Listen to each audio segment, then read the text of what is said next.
राजीव गांधी की हत्या होती है उसके बाद वो कांग्रेस पार्टी की अध्यक्ष हो सकती थी।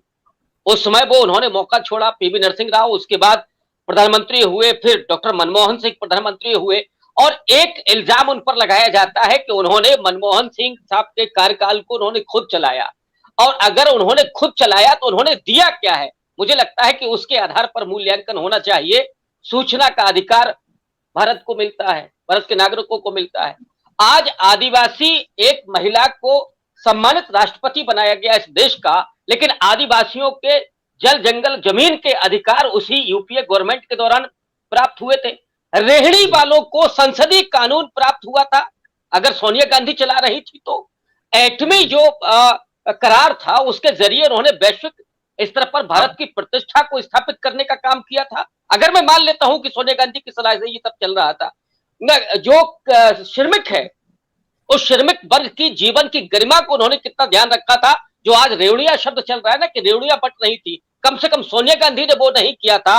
मनरेगा के जरिए तमाम श्रमिकों को मजदूरी सुनिश्चित की गई थी। ये उनके जीवन की उपलब्धि मानी जाएगी जब डॉक्टर मनमोहन सिंह प्रधानमंत्री है। अगर वो डॉक्टर मनमोहन सिंह के प्रधानमंत्री काल में एक तरह से प्रभावशाली भूमिका में थी, तो मुझे लगता है कि मूल्यांकन इस आधार पर होना चाहिए। और आज भी जिस शिष्टता के साथ 75 साल की उम्र में और बीमारी की हालत में वो ईडी का सामना करती हैं, मुझे लगता है कि आने वाला वक्त ये सोनिया गांधी के इस किरदार को रेखांकित करेगा।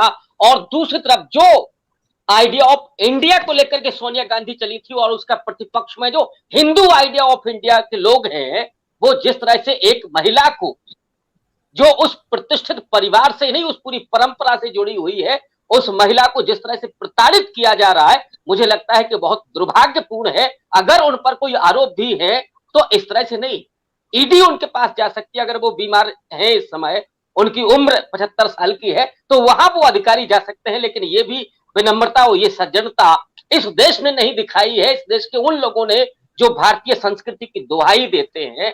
तो ये जो स्थितियां बन रही हैं उसमें मुझे लगता है कि विपक्ष को नेस्तनाबूद करने की जो पूरी राजनीति चल रही है वो राजनीति हो सकती है, लेकिन इस देश की आत्मा को जो आप छलनी कर रहे हैं, इस देश की पूरी परंपरा को जो आप छलनी कर रहे हैं, वो किसी तरीके से आपको ठीक नहीं ठहराई जा सकती है।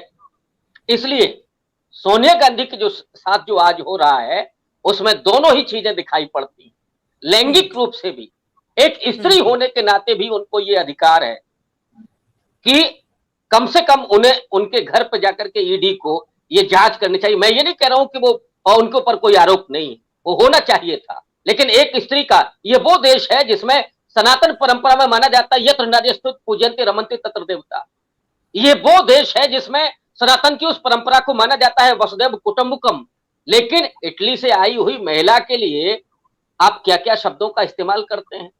तो मैं तो कतई नहीं मानता हूं कि ये जो हिंदू आइडिया ऑफ इंडिया वाले लोग हैं, इनको इस देश की उस परंपरा से मैं असहमत हो सकता हूं, लेकिन जिसकी वो दुहाई देते हैं ये उस परंपरा के साथ कतई नहीं है। ये केवल छद्म है, दिखावा है और विशुद्ध रूप से सत्तापरक राजनीति है, जिसमें आपको विपक्ष को, जिससे वो सबसे ज्यादा डर लग रहा है कांग्रेस पार्टी, उसको नेस्तनाबूद करने की ये पूरी साजिश दिखाई पड़ती है।